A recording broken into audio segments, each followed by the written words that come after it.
ဒီဗီဒီယိုကအစာရင်ချင်းပေါက်တဲ့သူတွေအတွက်တည်တံ့ပါတင့်ပတ်ဝန်းကျင်မှာအစာရင်ချင်းပေါက်တဲ့သူရှိရင်လည်း share ပေးလို့ရပါတယ်အစာရင်ချင်းပေါက်တယ်ဆိုတာ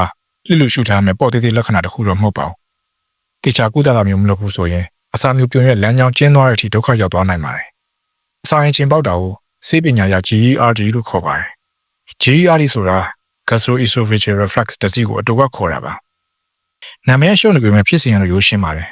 ဒါအစာရင်အဆစ်တွေအပေါ်တက်လာပြီးတဲ့အစာမျိုးပြုံးနေဝင်လာတာကိုဆိုလိုတာပါတဲ့အစာရင်မှာအဆစ်ပါဝင်ပါတယ်ဘာလို့လဲဆိုတော့အဆစ်ကအစာတွေခြေဖြတ်ဖို့တကူညီလို့ပါဒါပေမဲ့အဲ့ဒီအဆစ်တွေကအစာရင်ထဲမှာပဲရှိနေရပါတယ်အဲ့ဒီအဆစ်တွေအပေါ်တက်လာတဲ့အခါတဲ့အစာမျိုးပြုံးရဲ့အပေါ်ရန်တော့ပူလောင်စေပါတယ်ဒါကြောင့်တင်မှာရင်မအောင်နာပူလောင်နာဒါမှမဟုတ်ရင်လေကြောင်းထဲမှာချင်းရည်ဆန်တက်လာတော့ခံစားရတာပါလက္ခဏာတွေအကြောင်းရှင်းရှင်းလင်းလင်းပြောကြည့်ရအောင်ရှင်းများစွာတော့ရင်ဘတ်လက်တက်မှာပူလောင်တယ်လို့ခံစားရတာပါတချို့ကအစီတွေအပူစက်တွေစားပြီးရင်ပူကြတယ်တချို့ကခါကုန်းလိုက်တဲ့အခါမှာရင်ဘတ်ထဲမှာလေးနေတယ်လို့ခံစားရတယ်တချို့ကအိပ်ရထားတဲ့အခါပါးစပ်ထဲမှာချင်းလဲရတာကိုခံစားရတယ်တချို့ကအေးမိတာမရှိပေမဲ့ချောင်းနေစက်တိုင်းစိုးနေတတ်တယ်တချို့ကမနက်ခင်းမှာအတန်တွေအောင်းနေတယ်လို့ခံစားရတယ်တချို့ကအစာတွေလေချောင်းထဲမှာစုပ်နေတယ်လို့ခံစားရတယ်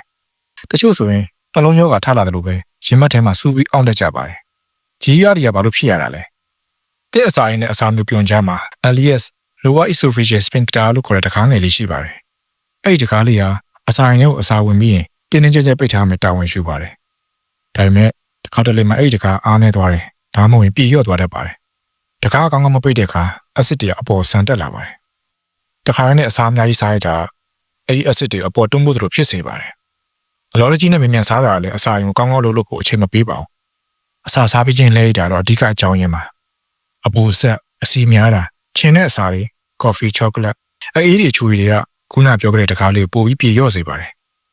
စိတ်ပြည့်စည်မှုကလည်းအစာရင်ထဲမှာအဆစ်ထုတ်လို့မှုတိုးစေပြီးတော့အရာအလုံးပိုဆိုးစေပါတယ်စစ်လက်တောက်တာအစာရင်တကားကိုအားနည်းစေပါတယ်ခန္ဓာကိုယ်လေးချိန်များလာတော့ဝမ်းမိုက်ထဲမှာဖိအားကိုတိုးစေပါတယ်ကိုယ်ဝင်ဆောင်ချိန်မှာလည်းဟော်မုန်းတွေနဲ့ဖိအားတွေကြောင့်အဆစ်တွေအလွယ်တကူဆန်တက်သွားတတ်ပါတယ်ဒါဆိုဘယ်လိုတက်တာအောင်လုပ်ရမလဲတကယ်လို့ဖြစ်တဲ့ဖြည့်ချင်းကြီးတွေအကြောင်းပြောကြည့်အောင်အစာကိုတနေ့ကုန်နဲ့ချင်းစီခဏခဏစားပါဖြည်းဖြည်းစားပါတေချာဝါပါတဲ့အစာရင်တာဝန်ကိုလျှော့ချပါအစာစားပြီးအနည်းဆုံး2နာရီ3နာရီကြာအောင်မလှဲပါနဲ့မအိပ်ပါနဲ့မမှောက်ပါနဲ့ညဘက်အစာကြီးတာကိုရှောင်ပါဒါညဘက်ရင်ပူကြီးရဲ့နံပါတ်1အကြောင်းရင်းပါအစာစားပြီးရင်နွေးနွေးလေးတောက်ပြီးအစာရင်ကူညီပေးပါဒီအစာစားတွေကိုရက်တစ်ပတ်အနေငယ်လောက်ရှောင်ပါအပူဆက်အချင်းအစီများတာအေးတွေအချူရီတွေကော်ဖီပူစီနာအသက်ပြင်းပြင်းရှူသွင်းတာဒါမှမဟုတ်လမ်းနဲ့လျှောက်ခြင်းနဲ့စိတ်ပီစီမှုကိုလျှော့ချဖို့ကြိုးစားကြည့်ပါဘိုက်ကိုညှစ်ထားတဲ့တင်းကျပ်တဲ့အဝတ်စားတွေကိုရှောင်ပါရှင်ပူပြီးအရာနိုးလိုက်ရင်ခန္ဓာကိုယ်ပေါ်ပိုင်းကိုနည်းနည်းမြင့်ပြီးအိတ်ကြည့်ပါတက်နိုင်ရင်ဘိုက်အစီနဲ့အောင်လုပ်ပါGERDရခဏခဏဖြစ်လာရင်ဒီဘက်ကို2ချိန်တက်ပိုဖြစ်လာရင်ဆရာဝန်နဲ့တိုင်ပင်သင့်ပါတယ်အန်တဆယ်အိုမီပရာဇောရိုနာတဒင်းတို့ဆေးရအကူအညီပေးနိုင်ပေမဲ့တစ်သက်လုံးတော့မသုံးသင့်ပါဘူးရေရှည်မှာတော့နေထိုင်မှုပုံစံအလေးထားတွေကစိတ်ရည်ထုတ်ကိုပိုပြီးစွမ်းပါတယ်ဒါလေးတော့မှတ်ထားပါ GERD ကိုလက်လူရှိုံနဲ့မသက်သာပါဘူး။ဘာကြောင့်ဖြစ်စေတယ်ဆိုတော့အဖြေရှားပါမယ်။လိုအပ်ရင်နေထိုင်စားသောက်တဲ့ပုံစံတွေကိုလည်းပြောင်းလဲရပါမယ်။သင်ပတ်ဝန်းကျင်မှာအစာရချင်းပေါက်တဲ့သူရှိရင်လည်းဒီဗီဒီယိုလေးကို share ပေးလို့ရပါတယ်